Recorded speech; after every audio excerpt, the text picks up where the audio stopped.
All right, if you missed Tuesday night's Race Chat Live, you missed the RCL crew talking about Stewart Haas Racing and using counterfeit parts. SHR penalty. Let's bring that to the table. So this was a manipulation. I've heard the word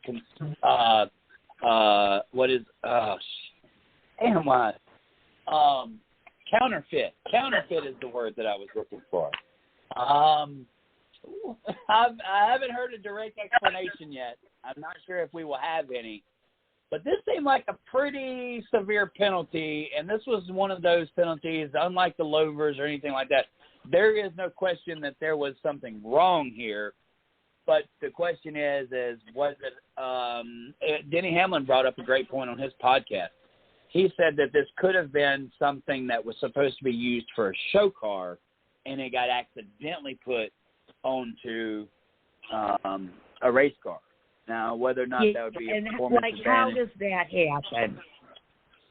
How does that happen? You know, it doesn't. It's a race car owner, hopefully keeping the heat off of another race car owner, and we both know that.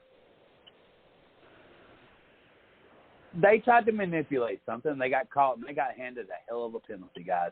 An L3 penalty, 120 points. How much was the fine, Taz Taylor? $120,000. So the L3 penalty that was served to the SHR 14 car. That's the Chase Briscoe machine. They've been docked 120 points in both owner and driver standings, and they lost 25 playoff points should Briscoe and the team qualify for the postseason, and a $250,000 fine and suspension in the next 6 points races. So Gateway was already number one. So they have 5 races. So crew chief John Klosmeyer is the crew chief that was suspended. He's already got 1 with Gateway, so he's got 5 more left to go. Wow. Ouch. So the hand come down. I mean, you know, keep on cheating, guys. Briscoe. So really, You gonna cheat yourself? Briscoe lost out on basically 5 wins. That's how many playoff points he got docked. So he would basically need 6 wins to make up for it. That's where this doesn't become fair to the driver, right? Like, the driver had nothing to do with this. And if I was Chase Briscoe, I would want an apology. I mean, I don't know if I would want an apology, but I hope his team apologized to him when he showed up to the shop.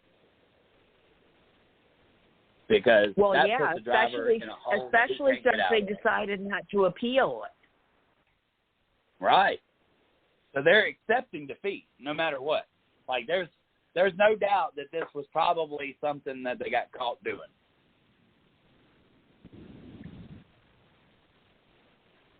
This wasn't just an accident. The fact they declined to appeal it says everything. Well, my question of concern is, it's not so much the driver's fault, but did the driver really know? But did the driver know about it? Like, I kind of feel like the driver has to know about something here in this deal. I mean, I understand what Chris is saying, but I'm going to play the question of, does the driver know about any of these things that kind of happen? I mean, I understand, like, maybe during the week if they're not at the shop as much as, like, the crew guys, but even at the track, though, I mean, the driver is there. So the driver kind of has to know something. Well, unless you're an engineer like Ryan Newman, though, or actually physically wrenching on the car, does the driver know? I don't think so. I think a driver knows that his team's going to go and compete at whatever they can. They're going to try to find whatever advantage they can, so you kind of forgive them immediately, like from the go, like you don't hold it against them. But at the same time, in this environment that we're in this type of racing environment, you have to there's no way that Chase Briscoe can dig himself out of this hole, and he's basically been eliminated from a championship before he even gets started. Right. That's a tough one to hold. That is a tough one to hold, man.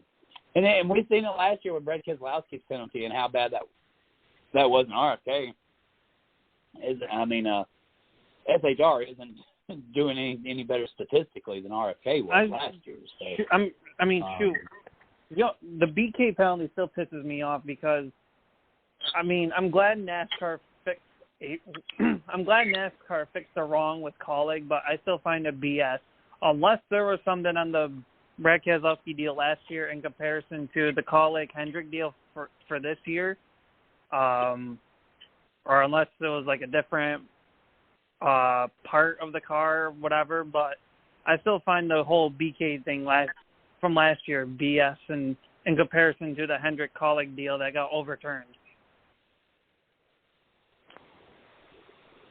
Right. I just don't know why you don't appeal it regardless, right, guys? I mean, like, you hope that you get the same appeals panel from – I'm not sure you have the same argument. I'm not sure how you argue it. I really don't, but it's almost eerie by the fact that they refuse to you appeal it, right? You always